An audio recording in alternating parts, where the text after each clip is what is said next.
Good evening, everyone. Thank you, Peter. Thank you, Ted, for inviting me here tonight to talk to you. You've been working all day on very pragmatic, hands-on things related to building energy efficiency. I work for a company that has people who do building energy efficiency, and I'm not that guy. So I'm going to be trying to appeal to your alter ego, if you will, tonight. I'm going to talk about what's kind of going on in the power grid, power generation, and in particular the need for energy storage and some of the technologies that people are working on. Some of these are concepts. Some of them are rather fanciful. Some are established. And it's really just kind of give you a little technology tour. This is informal. Ask me a question at any point in time. It's not a comprehensive set of technologies, so they're not endorsements. They're not the ones I think are the most promising. But I'm a consultant, so unlike you guys who are out there helping students turn wrenches, I'm just usually doing paper processing and making phone calls. And where most of this material comes from is I work for Electric Power Research Institute. That's one of my main clients. It's kind of like a national lab for the power companies. And I have a job where I call up the developers of these different energy storage technologies and interview them and write up some synopses. So that's mostly where I've come by this information. The other thing that we do is take people on tours of power plants. The other thing I'll talk a little bit about is power plants that balance the load from all the intermittent wind and solar coming on the grid. This is a big issue for utilities all over the world, and there's certain spots where that issue is hitting a little bit sooner. California is one of those. And so that's let me just kind of walk you through a tour here. I'm going to try to keep on time, so I might zip through a couple slides pretty quick, but go ahead and ask any questions. And then I guess by way of disclosure, I will say I'm a mechanical engineer, and I was a college roommate of your colleague, Ted Walensky. Sorry. And his name is Rich Myhre, and he's with Frontier Energy. Yeah, oh yeah, there we go. Here, Vice President. There we go. So these are the main three areas that Frontier Energy works with. I'm basically this guy. So I work with power plants. I'm not going to talk about it tonight, but I'm happy to answer any questions about hydrogen fuel cell vehicles, which is basically, we've got them here in California. You've got gas stations that have a separate island where you can pump up with compressed hydrogen. And so we're kind of the competitor to Tesla, if you will. So it's a faster fill than electric charge, longer range than electric charge. You can't fill your tank at home. But that's for another presentation. Frontier Energy is a relatively new company made up of now six independent consulting companies. And what we have in common, we all have a common parent, the Gas Technology Institute of Des Plaines. You may have heard of that. And so the different offices here have certain specialties. Casanova, they specialize in combined heat and power. They do a lot of monitoring of actual performance.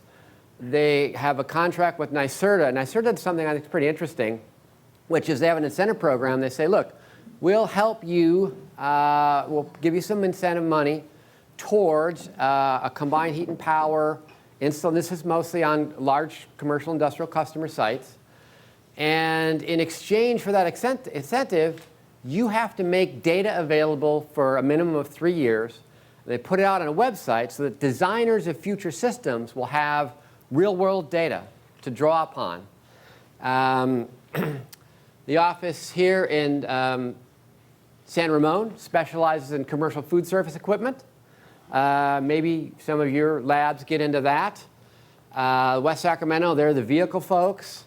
Oakland here is a little bit of everything. Davis is the building energy efficiency office. And Austin does a lot of, Chanhassen, this is the newest addition. They do a lot of energy audits, commercial industrial. So anyway, enough about the company. Let's talk about what's going on in the grid. This is probably not news to you, but we're seeing an influx, large influx. Basically, all the money is going into wind, solar, and natural gas. That's what new power plants are usually one of those three. So we're getting less coal. We're getting less need. Load growth is slowing. There's retirements. There's intermittent power. And so we need more load balancing plants for the renewables, fewer base load plants, and grid support services is growing. So basically, power companies in competitive power pools are making less money these days on the megawatt hours and more, except for certain times in which they make a lot of money for their megawatt hours. And they're making more money on balancing reserve, frequency control, reserves, and other sorts of fast response grid services. As you know, we're seeing more smaller distributed generation, microgrids, and this is all causing growth for energy storage. The other thing I work on is carbon capture and storage, carbon sequestration. Not going to talk about that tonight, but if you got any questions about that, feel free to ask that too. So this is the California Independent System Operator. This is the duck curve. This first came out in maybe about 2013. It got to be pretty famous pretty quickly because of its shape. But essentially, what's turned upside down is used to be peak load was mid-afternoon in the summer, hot summer day, because of all the air conditioning and other daytime business loads. And now with all this solar coming on the system, they actually have situations where the 2 p.m. price of power on a sunny day, cool sunny day. You notice here they put March 31st, not July 31st. But on a day that there's not too much AC load, there's so much solar on the system that you're having to throttle back on all the other plants that you can dispatch. And then as the evening comes and the sun goes down, it's full speed ahead, as much power as you can for this steep ramp up. California peak is now in the early evening rather than the middle of the afternoon. And so the ISO is worried about overgeneration, right? There's been, I'll show a little slide, an outdated slide in a minute on renewable portfolio standards, right? The politicians have had this I'll see you and I'll raise you strategy on who can be greener and raise the renewable portfolio standards. Well, we're getting to the point that they're having to curtail renewables because there's too much renewables. You can't modulate a nuclear plant. Fossil plants that were originally built for base load or load following are now going through wild oscillations in their load. And so the grid is changing. So that's what's going on. So here, California, this was the projection made in earlier in the decade. And already by 2017, they had hit the load point had dropped down there to 2020. So the ducks arrived early. And this is just continuing. This is a slide I borrowed from a utility in the Southwest here. It's a relatively small utility. But what else is happening? Besides this shift in load, the wind turbines, it's basically a variable speed drive generator. And solar, you got clouds, you got other things. And so what was the oscillation in demand, this is what the grid sees and is trying to balance. This was their actual for 2016. This is their projection for 2024, just because of all the renewables coming on the system. So you're dealing with shifting loads, and you're dealing with a lot of basically intermittency and the issues you have to solve, right? Trying to keep your sine wave nice and smooth and your frequency right is a growing challenge. Okay, I mentioned this renewable portfolio standard. This is an outdated slide. It's basically everywhere. So these are essentially requiring utilities, more or less, whatever it costs, you have to buy it. Now, the price of wind and solar has been coming down. You will hear people say, it's cheaper than coal and all this other stuff. Well, that's true on a unit of capacity basis. But it's not really, you're going to get maybe 35% capacity factor out of a wind turbine, 20-something out of a photovoltaic panel. You got a plant that burns a fossil fuel, you can run that thing around the clock when you want. So there are people out there citing statistics that you just need to factor in, put them in context. What are the utilities doing in response? Gas turbines and recip engines. This has been a growing thing. So my cocktail party conversation to people was, the grid's kept in balance by the guy on the throttle of a jet engine hooked up to a generator, which was generally true. Now, in some cases, you're having to do so much back and forth, right? A gas turbine, pretty good load, efficiency down to about half load. Minimum load it'll run is like 30% load. They have literally, in the gas turbine world, power plants the combined cycle power plants use very large, they call them heavy frame turbines. But these, it's kind of an adaptation from the peakers, as they are called aeroderivatives. They literally are derived from jet engines. And so they have good efficiency, they fast start, they ramp, they do all these things. But sometimes full throttle isn't enough throw. So you build a hall with 10 to 12, 3 or 4 up to 10 or 12 engines. This engine right here, it's not to scale, but it's got 18 cylinders. It's about 1 megawatt per engine. They burn gas. These are originally adapted from marine diesel. Well, now they fast start. You can start them up in 5 minutes. They have good part load efficiency. They burn gas, so they're clean. They have, catalytic reduction controls on the back end.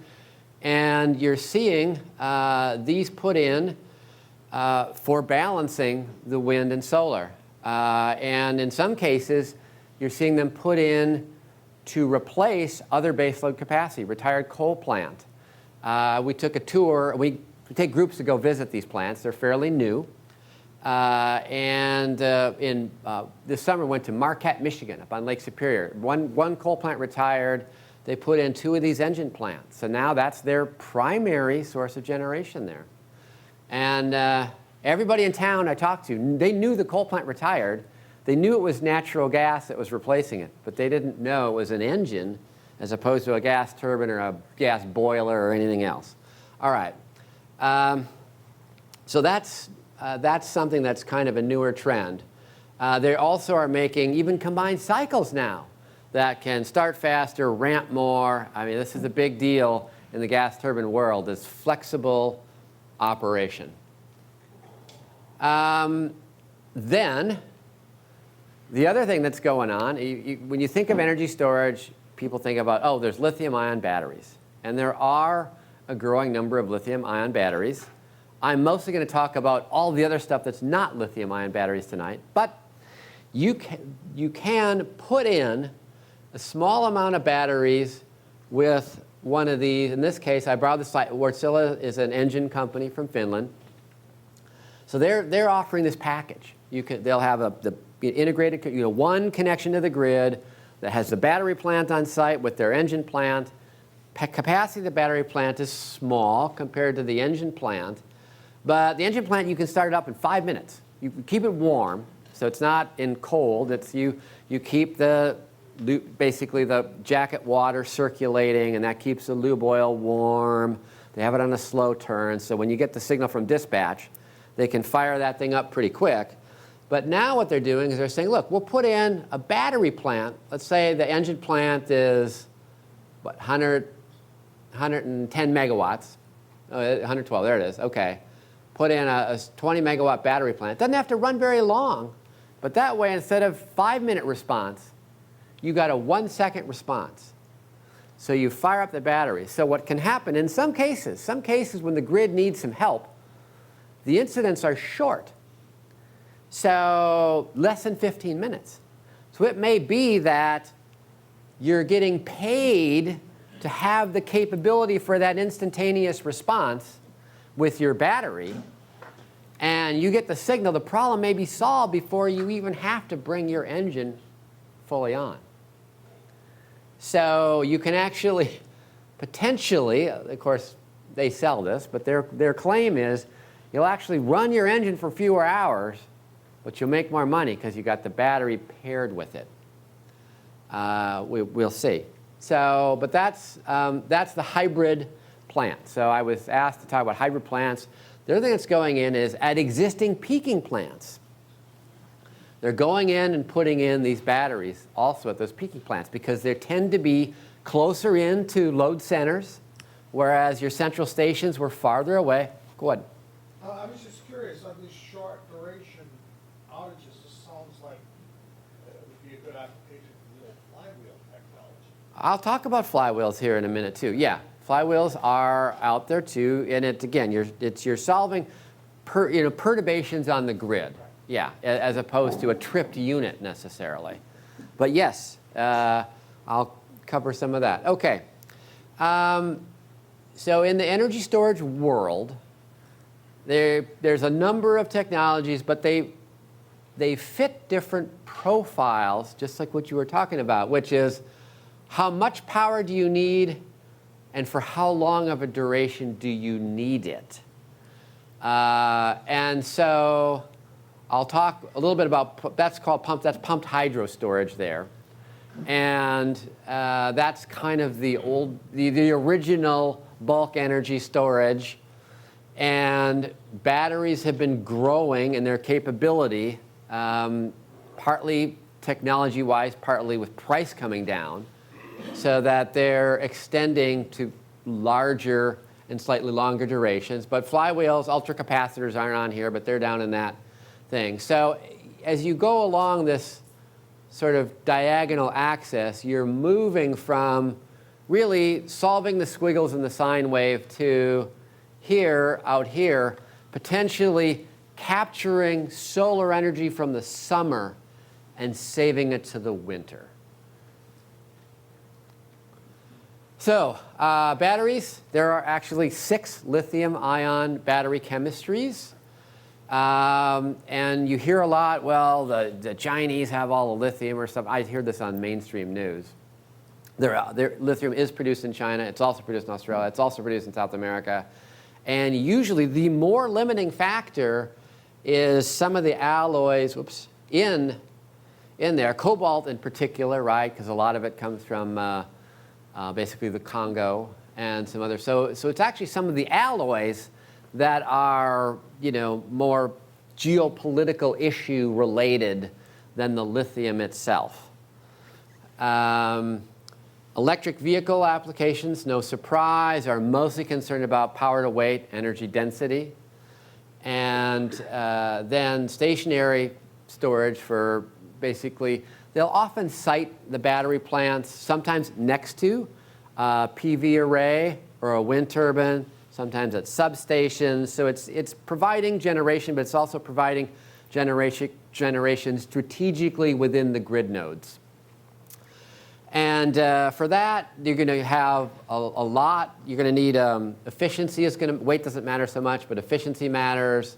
A high number of cycles. These things will charge and discharge multiple times a day. Fire safety is an issue. Some of the chemistries are less prone to overheating. One of the chemistries will vent some oxygen.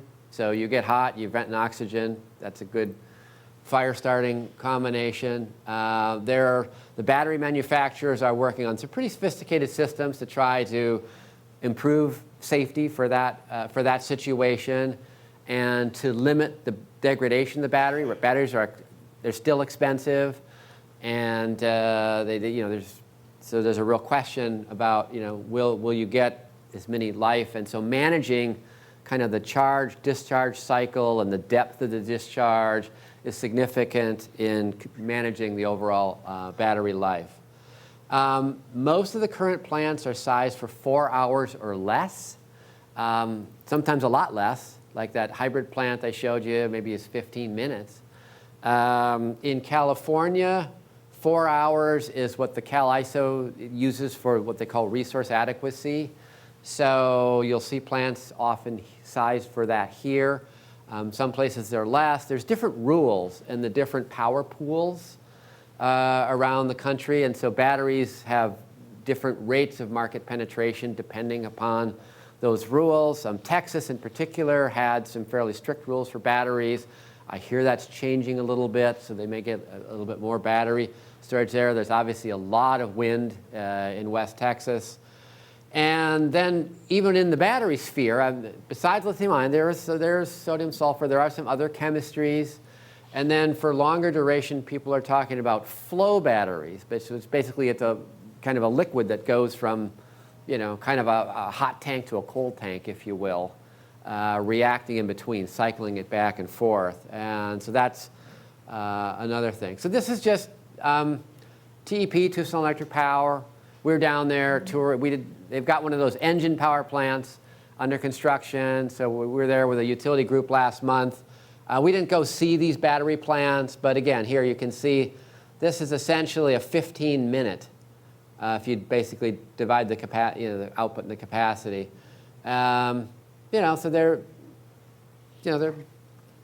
quiet. You can have them near your residential areas and things like that. So just to show you what some of them look like. How quickly are they? Pardon? How quickly are we seeing those sprouting up? Well, not as quickly as you're seeing photovoltaic, utility-owned photovoltaic things, usually in 10 megawatt bundles. Those are even more prevalent. But they are, I don't know, there was famous in Arizona, another company down there, Arizona Public Service, did have one catch on fire. And that was a kind of rippled through the industry. And they are ordering more of this. By the way, these are two different, remember I said there's 6 chemistries? So 2 different manufacturers, 2 different chemistries. So there's, maybe the electric vehicles are mostly in one particular chemistry. It's called NCA. I could figure out what nickel, cobalt, aluminum, I think, is what that stands for. There's about 3 or 4 of them used in stationary storage. So there are some differences between them in terms of number of cycles and other facets. But moving on. So energy storage. Most of the rest of these slides are all going to be about energy storage, grid scale energy storage. And so the original was pumped hydro, right? Here in California, they built Diablo Canyon in the nuclear power plant, PG&E, in the late 70s and early 80s. At the same time, up in the Sierra Nevada mountains, they basically had 2 hydro reservoirs that they basically connected and called Helms Pump Storage, right? So it's Wishon and Cartwright. Cartwright's a higher one, nice backpacking right out of there, actually. And so what the intent was there is because once nuclear plants, you just line them out. You don't want to move them up and down in load or change anything. And so if the nighttime load would dip into where the nuclear was, you got to send that power somewhere.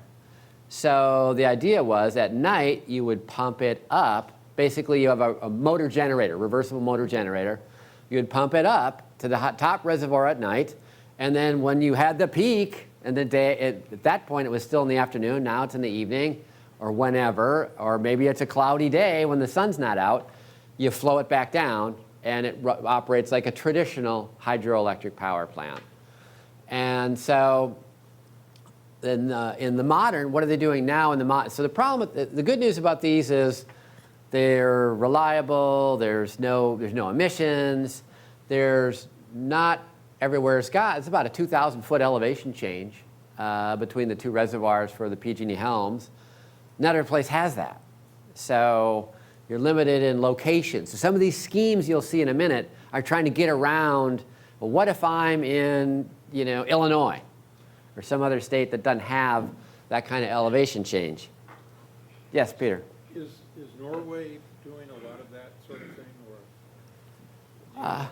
Norway has a high percentage of their power is just hydro itself. So if you had enough hydro, then you can modulate the hydro itself, right? You just throttle it. So they still have, I don't know what it is, but something like 70–80% or whatever of their power is hydro, right? So some of the Quebec in Canada and British Columbia also have a high percentage of hydro. So they may have some, I don't know, but they don't need it as much because to my knowledge, there's no nuclear. Sweden had nuclear. Norway didn't. So in the modern, what are they doing to modernize it? Basically, they're putting in variable speed drives now so that you can modulate it a little bit more. Again, to help, instead of it being more about just load shifting, about being flexible response to the grid, to the intermittency. The other thing is with the modern design, computational fluid design, just like with gas turbines, you're getting these very complex airfoil shapes. And so they've really bumped up the efficiency and versatility of pumped hydro in the few places you can put it in now. So what are people looking at instead? This is a little bit more of this is not built, this one here. This idea was, okay, well, it's going to be pumped hydro. We're going to have the same pump turbine reversible, but we're going to take tunnel boring equipment, and we're going to basically make a shaft, a well, basically a big well, 1,000 meters deep. And when we carve it, we're going to get basically this is basically a big rock piston from where they were drilling that thing out, and we're going to put doesn't have to be a super high tech, but some kind of sealing mechanism, and we're going to flow the water, basically just raise it up and down, and when we pump it up, when we need to take power from the grid, and we let gravity push it down when we want to deliver power to the grid. So, and they've, the company, it's a company here in California, and they've got, they've figured out where, what kind of rock formations, you're not going to drill this through granite. So it's got to be sort of soft enough but hard enough, if you will. And so sandstone and limestone are actually fairly prevalent geologic strata. So that's their concept. What's the efficiency of these things? This one would actually have, basically these pump turbines are fairly, I think you can get like 75, above 75% efficiency on these things. So it's probably, you're not going to have a lot of, this thing is moving slowly. There's not a lot of friction losses. So it would probably have pretty good That would be higher than pump storage, right? Which is about 70? Yeah, it should be roughly comparable. I can't think of why this would be better than pump storage, so it's going to be, in the neighborhood. This is a proposed plant, but they've got their permits. I don't think they have the full money for this, but they've done a pilot, right? This is the the weighted, basically heavy rail cars on an electrified rail system, and you go up the hill when you're absorbing power from the grid, and you come down by gravity when you want to generate power. And this is how, they've got a site in Nevada with the track. It's got a pretty steep slope, so you don't need to give the cars a push. They'll go when you want them to go. And they were going to, basically respond to what the grid dispatch was. They were going to have, I think, 7 of these shuttles. And they could control the speed by which the number and the speed that are out there running, and that's how they would meet whatever the dispatchers wanted them to absorb or supply back. So again, you need the elevation difference, right? So this essentially, it's like pumped hydro where it's dry, and so you don't have the water, you're going to put in a train. There was one that was kind of, it's not viable, it's not going anymore, but it was basically like a ski lift. And they were going to have essentially like weights on the chairlift, and it was going to be the same kind of pump it up, let it fall back down sort of scenario. So people have come up with creative. This company here, Energy Vault, just got $110 million from the SoftBank of Japan. Now, they're the ones they got it before, I think, the Uber and WeWork, which are giving that SoftBank a little bit of a financial hit right now. But this company out of Switzerland, but it had California venture capital behind this, and it was going to be a 6-arm crane, and basically it's stacking, and it's got each of these blocks, 35 tons, it's, whatever, of concrete, and just a concrete block, and they actually found that they needed the full strength concrete at the top and the bottom where the blocks rest on one another. In the middle, they didn't need full strength concrete, and so they were going to mix in demolition waste, coal, basically stuff that people would pay to get rid of into their concrete block. So they had worked this out, and they had this system that was going to basically stack and unstack these things. These arms would move. Essentially, 4 would normally be in motion at a time. So you can see here, they're going for longer duration storage. Most of the schemes I'm showing you are people looking for longer duration than what can be provided by the battery. So is this a Lego spin-off? So, well, no, that's the first question. First question, and the guy had a good answer. He goes, like Jenga, not Lego. Meaning there's no interlocking, they just sit right on top of one another. And they actually had Caltech did a seismic study. This thing can withstand a 7.0 earthquake. And it's got vision, basically a vision control system. The real IP, the key to this is they can counteract wind loads and the pendulum, because you have to pick it up and move it laterally. So when you laterally move something on a crane and you want to stop, it tends to swing for a little bit, and you have to wait, and then you can set it down. That was going to screw up their system because they need to keep continuous motion. And so that's kind of one of their key IP is the basically overcoming the pendulum effect. And the same thing, they can vary the speed. They got variable speed drive motors on the winches to lift these things up and down. All right, let me go over a few more. So those are all gravity systems, right? The other thing, this has been around again, got a plant with 40 years, another plant with 30 years of experience, was in a flat area, Germany and Alabama. Well, Germany's got some mountains, but this is in the flats of Germany. Same with Alabama, where you have a geology called salt dome. Right? And so you can solution mine out the salt domes. That's been done for the actual salt itself. It's been done to create caverns. So it's like a real underground cavern. I think most people, when you talk about pools of oil and drilling for oil, they may imagine that it's something like a cave or whatever under there filled with oil, when in fact it's just basically like a rock sponge, a series of little pores that the oil is normally flowing through when you produce oil. But in the salt dome, and this type of geologic formation, you can basically get a whole cavern. And so it was a similar kind of thing. Compress air, stick it down in the dome when you want to absorb energy from the grid, run it out and expand it when you want to generate power. Now, as you all know, compressing air generates a lot of heat. Expanding air cools things off a lot. So what they did in these original designs is they'd basically, it would be a gas basically a modified gas turbine was their expander. And they would inject gas and, in a combustor and fire it up. They got a real good, kind of effective heat rate on that gas addition.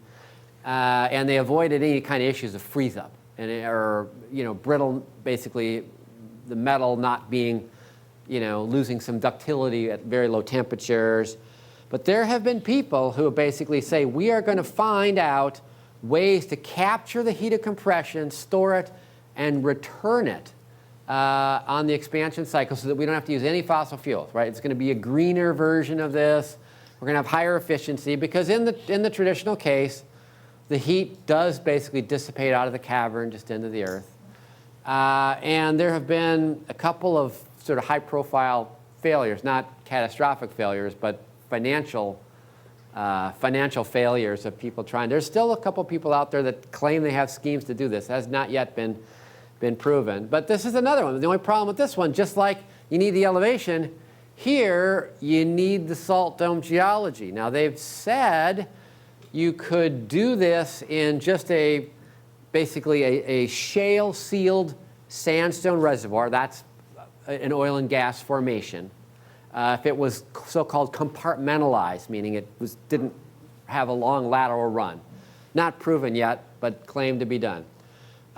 So the problem here, again, though, is these things are pretty big. These caverns, you've got a lot of air. Well, somebody came along and said, how could we store that, give it a more compact footprint, and have it where I don't have one of those salt domes? Well, we're going to basically, turn the air cryogenic. Okay? So we're, liquid air, basically, oxygen, nitrogen, is a very, very compact way of storing it. And so this is the same kind of thing. You bring the air in, you compress it, you refrigerate it, and you basically you have two heat stores in this. You have basically a hot heat store and a cold heat store, and you cycle these things back and forth, and but it's similar to compression expansion, kind of like compressed air. I'm going to move, just to make sure you guys get out of here at time, I'm going to move a little bit quicker here through some of these. This is, so thermal energy storage, at large scale, has been proven, is molten salt. So this is a blend of nitrate salts. When you get it up to temperature, it basically has the viscosity of essentially like room temperature water. And so this is a power plant in Nevada with the power tower, the focus mirrors on the glowing white hot receiver. And for this particular thing, the salt is the heat transfer medium and the storage medium. So, and then you've got basically steam cycle generation down below. And so that's like a standard, high, basically power industry, high pressure, basically steam turbine inlet temperature. And so even their cold tank is still hot because you don't want it to solidify. You always keep it in liquid form. It works. Salt works. Salt's expensive, relatively expensive, but it's stable. You don't have to basically have a purge stream and a makeup stream. It's as long as you don't overheat it. It's very stable, and it has a low vapor pressure. So you can just use regular carbon steel tanks. They're not pressure vessel rated vessels because they're pretty big here in this particular case. So that's that. But people said, well, the salts, yes. Question. Yeah. Is that the one you see when you fly over? Well, there's Ivanpah is in the southern Mojave Desert. This one is it's kind of a little bit south of Reno. So I'm not sure where you're flying. Okay. How are you getting energy out of this? So, well, it's basic. You're basically doing a steam Rankine cycle. Okay, but people have said, well, that salt's expensive. Let's find a cheaper way, a cheaper material, concrete. Well-established infrastructure for manufacturing concrete. And okay, you don't have to haul it very far, right? That's a big expense. So you basically build a concrete plant next to your site, and you make these blocks. You put in, you got tubes in there. So your water, steam, you can mate this up again with a Rankine cycle plant, flue gas, whatever, basically whatever your heat transfer fluid is. And you can stack these things up. And so this is actually being pilot scale, being built and demonstrated at like a 10 megawatt pilot scale right now. So, and other people have looked at crushed rock, sand, other low-cost things. Okay, how do you, again, now you want to make it more compact, right? They were trying to make it cheaper. What if you want to make it more compact? This company is out of South Australia. That's 1414 degrees centigrade, which is the melting point of silicon. So you're talking super hot, refractory line kind of storage vessels. So salt is pretty high in terms of, now they were keeping it all molten, but if you do use latent heat, there are some people that say, look, phase change energy, right? That'll make it more compact. And silicon has some of the highest latent heat of materials. And so they are cycling through basically from solid up into liquid range here.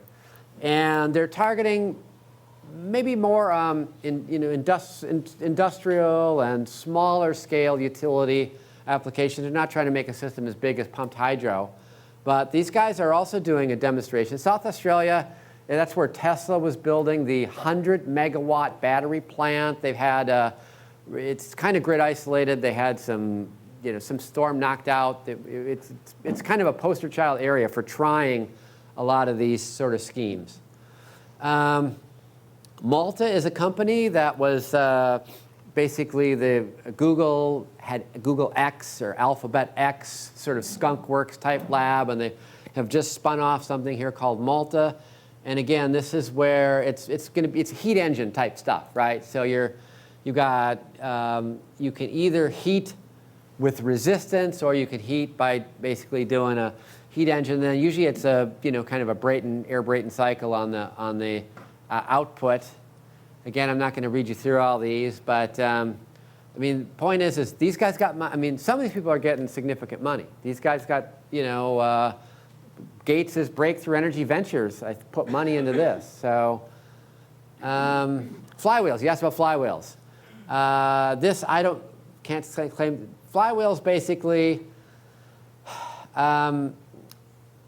They're usually either steel at a fast but not super fast speed, or carbon fiber at a super fast speed, right? Because the energy storage it's a function of the mass and the rotational speed, and they typically put them below grade. So if anything ever happens, it's bouncing around below grade.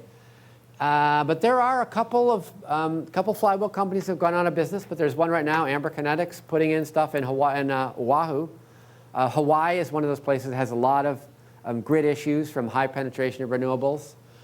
And there's a couple plants that are operating, even though their companies don't have money to build more plants. So one in Pennsylvania, I think the other one is in upstate New York, at 20 megawatt scale. So that's a big. The other place they're used is in electric rail transportation. They wanted to put one for many years underneath the middle of the bay for the BART system again, because the electric, there's a lot of regenerative energy, and you get a little voltage sag when you get far away. So flywheels may take off more there, and I know in one of the companies I talked to is trying to get a deal going with it's either Boston or New York, basically one of their subway systems. Okay. This one you guys are going to like. Sun in a box. MIT. Okay. So liquid silicon again. So we're talking super hot.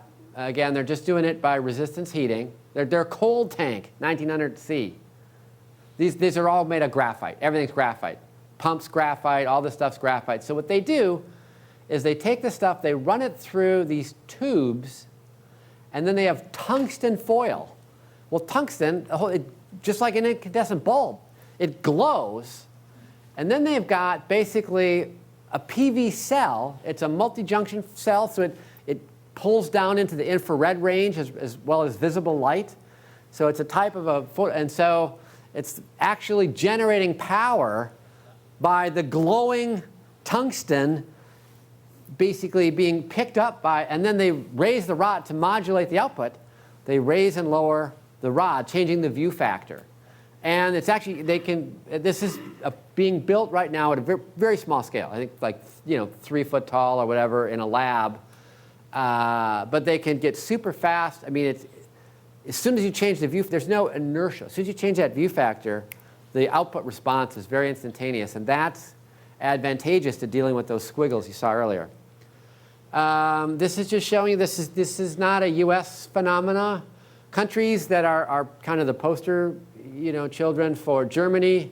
I don't see Denmark on. Germany and Denmark have some of the highest penetration of renewables. United States, it would be Hawaii. And then California, we're rushing headlong to try to catch up to them. Texas, Kansas, Oklahoma, there's a wind corridor there in the plains. So this is not.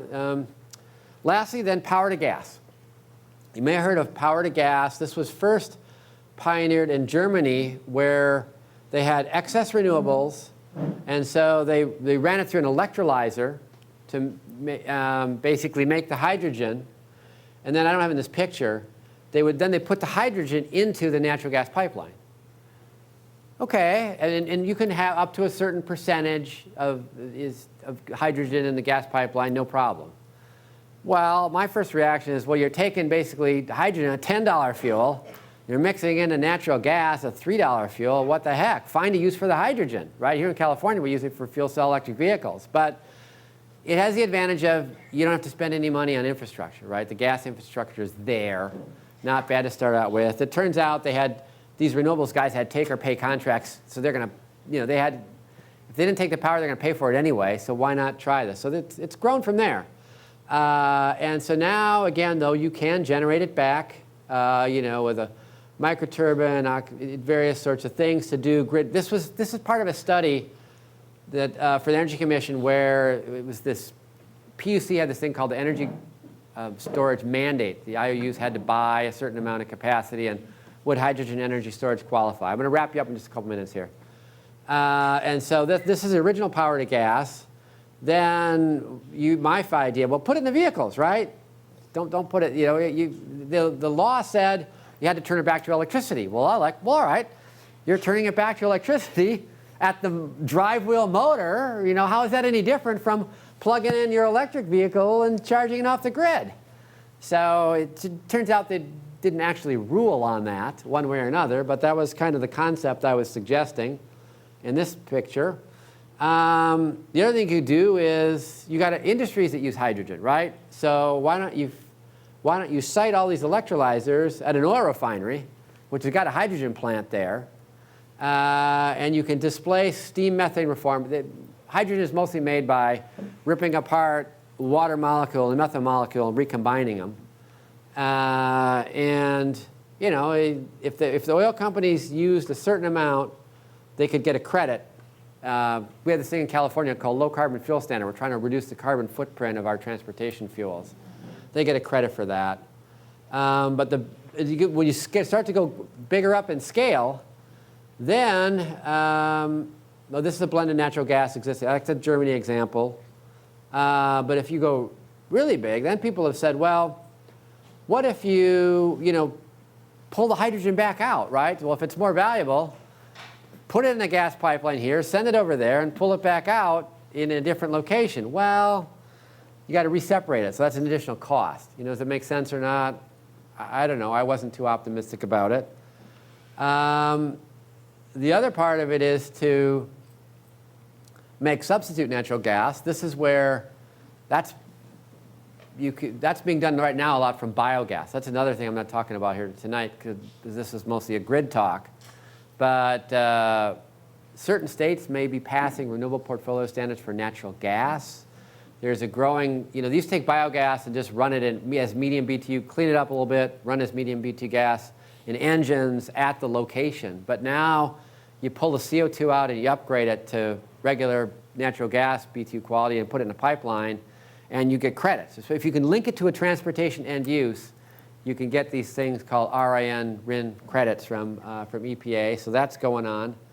And then the ultimate is, the long term. We want to go from summer solar to winter and, huge amount of scale.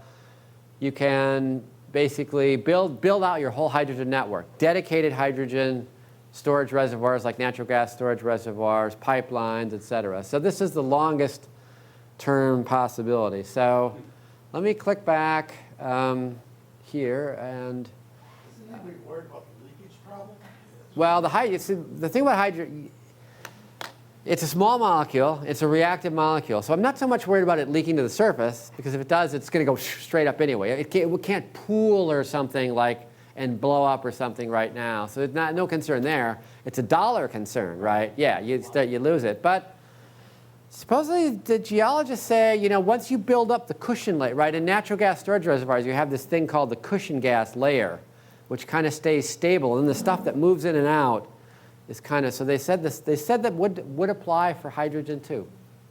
So anyway, so then coming to summing up, I tried to hit, see this power to gas I was talking about at the end, that's here, pump, storage, compressed air, batteries, flywheel. So I tried to cover a little bit of all these. There's electrochemical, there's reversible chemical reactions out there. There's more stuff. There's a lot of creativity going into trying to find solutions, and particularly about people trying to come up with the larger capacity, longer duration stuff where they don't have to compete with the batteries. So, any other questions? Yes? I was wondering if there was anything, you knew whether there's anything done in low heat differential temperature stuff, because we often we have all these very low heat differentials that we have living around us. Can we get something out of that? This is like, I'm giving you a kind of an indirect answer. So first of all, the direct answer is I don't know of much going on in that area. But what it reminds me of is you'll hear somebody say, there's more energy in the ocean, the waves, the whatever, the power of the earth umpteen times. Well, the problem is it doesn't have enough energy density, right? If you were to try to put in a turbine, tidal power in areas that have super high tides, you can get some energy. But the challenge there is just like that. There's lots of low-grade waste heat. The challenge is how do you bring it together to have something of a high, I was thinking of Drake Landing, in Alberta, where they're storing enough energy in a borehole to power and to heat and get domestic hot water for the community. So they become stable. So they have this solar,